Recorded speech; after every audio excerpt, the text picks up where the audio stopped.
اور اس زندگی سے پہلے ہم ہزاروں سال تک روح کی کیفیت میں رہے، پھر یہ دنیا کی زندگی ملی، پھر قبر کی زندگی، ہزاروں سال ہمیں قبر میں رہنا ہے، پھر حشر کا 50,000 سال کا دن ہے، پھر میزان عدل ہے، اور پھر اچھوں کو جنت اور بروں کو جہنم۔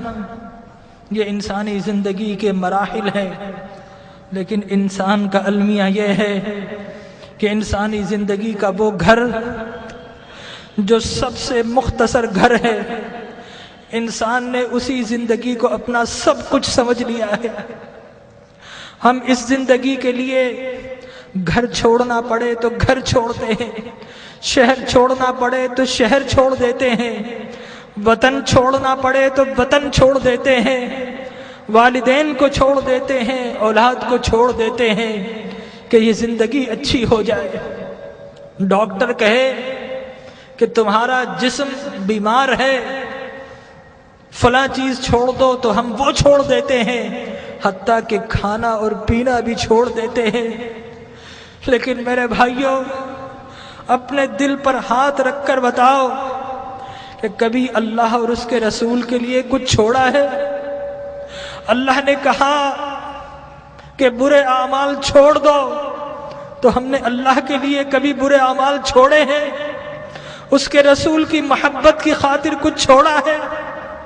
ارے فقط ایک آنکھ جانے کا خطرہ ہو تو ہم ڈاکٹر کے پاس ساری جمع پونجی دے دیتے ہیں، ڈاکٹر کو پیش کر دیتے ہیں، اور وہ رب کہ جس نے بغیر کچھ لیے آنکھ دی، ناک دیا، کان دیے، جسم و جاں دیے، گھر بار دیے، عزت و آبرو دی، جس نے مال و دولت دیا، کیا ہم نے اس رب کی بارگاہ میں کبھی کچھ پیش کیا ہے؟ اپنے دل پر ہاتھ رکھ کر بتائیے، کبھی رات نیند کو قربان کر کے کبھی اس رب کی بارگاہ میں کچھ سجدے پیش کیے ہیں؟ کبھی اس رب کی خاطر آنسو بہائے ہیں؟ ارے اس دنیا کو سب کچھ سمجھنے والوں، اس دنیا کو بڑا ہم سجاتے ہیں، گھر میں رنگ و روغن کرتے ہیں، فانوس لگاتے ہیں، وائٹ واش کرتے ہیں، قیمتی گدے اور قیمتی سامان سے اپنی زندگی کو آرام پہنچاتے ہیں، لیکن یاد رکھیے کہ یہ زندگی 60-70 سال کی زندگی ہے، آگے کی جو زندگی، قبر کی جو زندگی ہے، وہ ہزاروں سال کی زندگی ہے، اور خدا کی قسم ہماری قبر ہمیں پکار رہی ہے، یہ ہم ہی نکمے ہیں نہیں سنتے، ہماری قبر کہہ رہی ہے کہ لوگوں میں بھی تو تمہارا گھر ہوں، لوگوں میرے پاس بھی تم کو آنا ہے۔ اے دنیا کے گھروں کو سجانے والوں، کبھی میری سجاوٹ کا بھی انتظام کیا ہے؟ اگر نہیں کیا تو یاد رکھو کہ میں اندھیرا گھر ہوں، میرے پاس روشنی نہیں ہے، میرے پاس آؤ تو روشنی کا انتظام کر کے آنا، میرے پاس آؤ تو چراغ لے کر آنا۔ ارے میں تو لوگوں کی پسلیوں کو بھیج دیتی ہوں، میرے پاس تو ڈسنے والے سانپ اور بچھو ہیں، میرے پاس تو اندھیرے ہیں۔ ہماری قبر پکار رہی ہے کہ لوگوں میرے پاس تو سنگریزے ہیں، میرے پاس تو تعفن ہے، پیپ ہے، پس ہے، میرے پاس آؤ تو انتظام کر کے آنا، خالی ہاتھ آئے تو پھر بڑا پچھتاؤ گے، میرے پاس آؤ تو ایک اعمال کا دیا ہاتھ میں لے کر آنا۔ لیکن ہمارا المیہ یہ ہے کہ ہم قبر کی پکار سننے کو تیار نہیں ہیں۔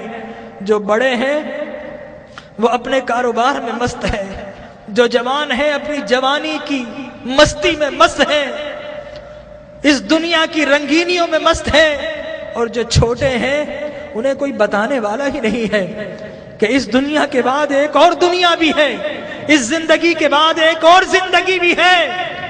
بتائیے، اگر آپ سے کوئی کہے کہ دیوار کے پیچھے کوئی گن لے کر کھڑا ہے تو آپ جائیں گے؟ اگر کوئی کہے آپ سے کہ اس جہاز میں مت بیٹھو، یہ کریش ہونے والا ہے، آپ کبھی نہیں بیٹھیں گے، الٹ ہو جائیں گے۔ تو وہ موت کہ جس کا کوئی انکار نہیں کر سکتا، کیا ہمیں اس موت کے لیے الٹ نہیں ہونا چاہیے؟ ہمارے نبی نے بتایا کہ لوگوں، جو کچھ میں جانتا ہوں اگر تمہیں معلوم ہو جائے تو تم ہنسنا چھوڑ دو، تم رونا شروع کر دو، ہنسنا چھوڑ دو۔ لوگوں، جو کچھ میں دیکھ رہا ہوں اگر تم دیکھ لو تو تم شہروں کو چھوڑ دو اور جنگلوں میں دوڑ پڑو۔ تو آج کی رات ہمیں اپنے رب کو منانا ہے۔ ہم بہت ہنس لیے ہیں، آج کی رات تو کچھ آنسو بہا لیجئے، اپنے رب کو منا لیجئے۔ ارے اللہ کے انبیاء کو دیکھیے، یحییٰ علیہ السلام بچے ہیں، 6-7 سال کے ہیں، زار و قطار روتے تھے، بے ہوش ہو جایا کرتے تھے۔ ایک روز اپنے گھر سے نکل گئے، غاروں میں چلے گئے، ماں باپ ڈھونڈ رہے ہیں، لوگوں سے پوچھتے ہیں 7-8 سال کا بچہ ہے، کسی نے دیکھا؟ ایک چرواہا کہتا ہے کہ بچہ تو نہیں دیکھا، ہاں اس غار سے رونے کی آواز آ رہی ہے، 3 دن سے کوئی رو رہا ہے اور اس کے رونے سے ہماری بکریوں نے کھانا اور پینا چھوڑ دیا ہے۔ ماں باپ اندر جاتے ہیں، دیکھتے ہیں اللہ کے نبی یحییٰ رو رہے ہیں۔ ماں کہتی ہے کہ بیٹا اب تو چلو، اب تو رونا بند کر دو۔ اللہ کے نبی یحییٰ فرماتے ہیں اماں، عذاب قبر سے بچنے کی ضمانت آپ دے دو اور رونا میں چھوڑ دیتا ہوں۔ اللہ اکبر۔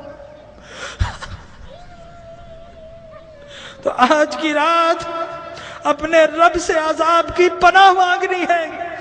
حضرت ابراہیم بن ادھم ایک باتھ روم، ایک ٹوائلٹ میں جاتے ہیں، جانے کی کوشش کرتے ہیں، حمام کا مالک روک دیتا ہے، کہتا ہے پیسے دو۔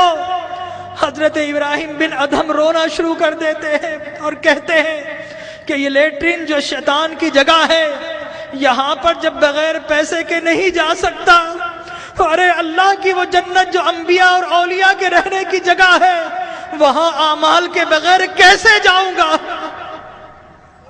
تو آج اعمال کا چراغ لے لیجئے۔ اللہ تبارک و تعالی ہماری حاضری کو قبول فرمائے۔ اپنی محرومیوں کو یاد کیجئے، اپنی بیماری